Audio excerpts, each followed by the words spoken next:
This past week, there has been a lot of news chatter, a lot of news reporting about the Fraternal Order of Police endorsing Donald Trump. My response to that is, what do you expect from an organization that was once called the Slave Patrol? Let's talk about it. Hey everybody, welcome back to the channel, Tabitha Speaks Politics. I am your girl Tabitha, and yes, do some homework, do some research. The organization that is sworn to protect and serve was once called the Slave Patrol. Anywho, the president of the Fraternal Order of Police, his name is Patrick Yose. He went on to Fox News on yesterday to discuss the Fraternal Order of Police formally endorsing Donald Trump. So here to react, National Fraternal Order of Police President Patrick Yose. Thank you for being with us this morning. First, let's talk about the endorsement of President Trump. Why did the Fraternal Order of Police decide to endorse Donald Trump? Well, our endorsement process is pretty unique. It's pretty extensive as well. Our members get to make this decision. So as a result, we have members across this country are making this selection between two candidates based off of what real conditions are within their communities. So what we're seeing is an overwhelming support for President Trump, and much of that probably has to do with the revolving door of criminal justice system, with the open borders that have created chaos within our communities. So our members, made a very thoughtful decision, and we voted yesterday, took the poll across the country, and it was overwhelming for President Trump. Number one, we're going to debunk that lie about border security. The Fraternal Order of Police does not care about border security. If they cared about border security, then they would recognize the fact that Donald Trump is the reason why the border security bill that Congress worked on died. It never got passed. It never made it to Joe Biden's desk because of Donald Trump. Why? Because instead of fixing the problem, he would much rather run on the problem. If the problem was fixed, he would have nothing to run on.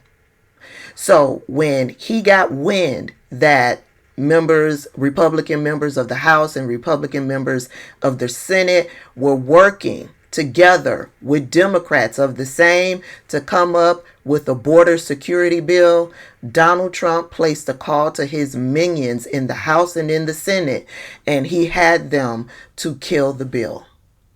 So the bill went nowhere. Now, Joe Biden did put in an executive order to try to implement some of those things that were a part of the bill, which has improved issues on the border since he signed that executive order into law. But Donald Trump is the reason why there is no border security bill, no law, no policy in place. He had his minions kill it. So the Fraternal Order of Police does not care about border security. If they did, then they would be holding Donald Trump accountable for what he did. He even told us right here, he even told us that you can blame him on the killing of the bill. The second lie that we are not going to allow this man to spew over on Fox News, that the crime statistics, the FBI has already come out and said that crime is down. Let me read for you this report from CBS News titled FBI Quarterly Report Shows 15% in Violent Crime Compared to Last Year. The latest preliminary quarterly crime figures from the FBI show dramatic decreases, a 26% drop in murders, robberies down by nearly 18%, and violent crime overall down 15% in the first quarter of 2024. Now, this report does not include other things like petty crime and things like shoplifting, that type, non-violent crime, right? It doesn't include that. But what this man is trying to portray is a flat out lie. Okay, so the reason for the Fraternal Order of Police for endorsing Donald Trump, to me, it has nothing to do with what they are trying to push, because we can do our research and easily debunk the reasons that they're giving as to why they endorse Donald Trump. Why would an organization that's supposed to stand for law and order endorse a felon? Donald Trump is a felon.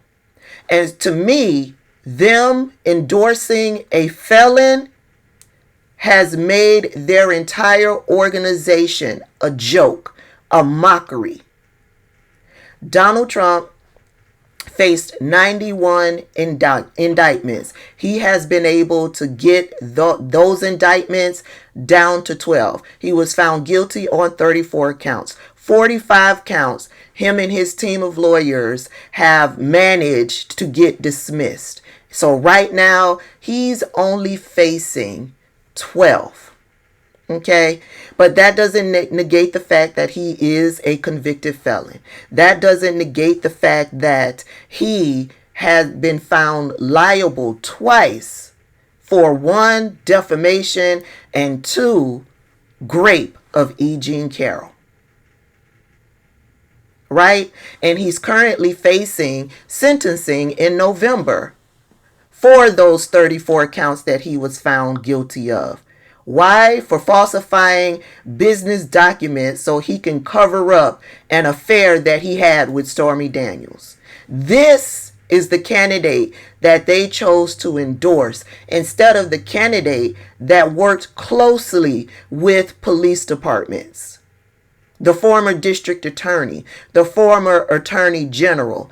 They chose to not endorse her, but to go with a criminal. And the reason why they decided to go with the criminal is what they gave us, border security, which the criminal is the reason why that bill didn't get passed.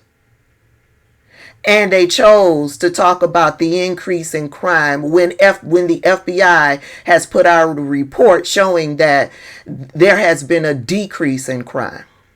No. In my opinion, the Fraternal Order of Police and their members chose to endorse Donald Trump because Donald Trump promised to indemnify the police. That's why they endorsed Donald Trump. Here's video of Donald Trump promising to indemnify the police. We will restore law and order to our communities, and I will direct a completely overhauled DOJ to investigate every radical, out-of-control prosecutor in America for their illegal, racist, and reverse enforcement of the law.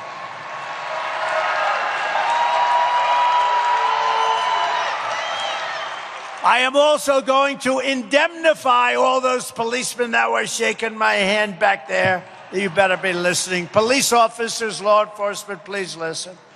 But we're going to indemnify police officers and law enforcement officials throughout the United States from being destroyed by the radical left for taking strong actions on crime.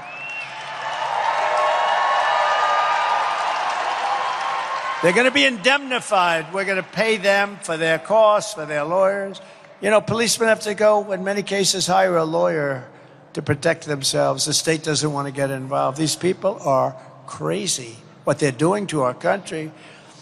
Policemen are forced not to do anything when they want to, and under the threat of losing their pension, their house, their family, they lose everything, and they're afraid to move. They have to be. Anybody would be. They lose their house, their family.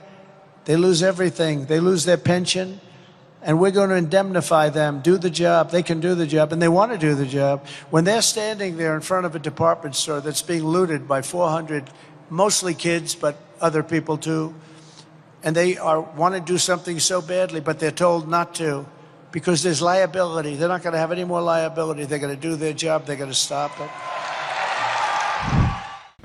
And what does it mean for police officers, if Donald Trump indemnifies the police, it means that they won't be held accountable for abusing citizens in this country. For the beatings, the murder, rapes. There are police officers all across this country who have been charged and found guilty of rape and are now in prison because of it. But when Donald Trump gets into office, him indemnifying the police makes all of that go away. So police officers across the country will have carte blanche specifically to abuse black and brown people in this country and not be held accountable. That's why the Fraternal Order of Police chose to go with the criminal and not the one who actually stands for law and order.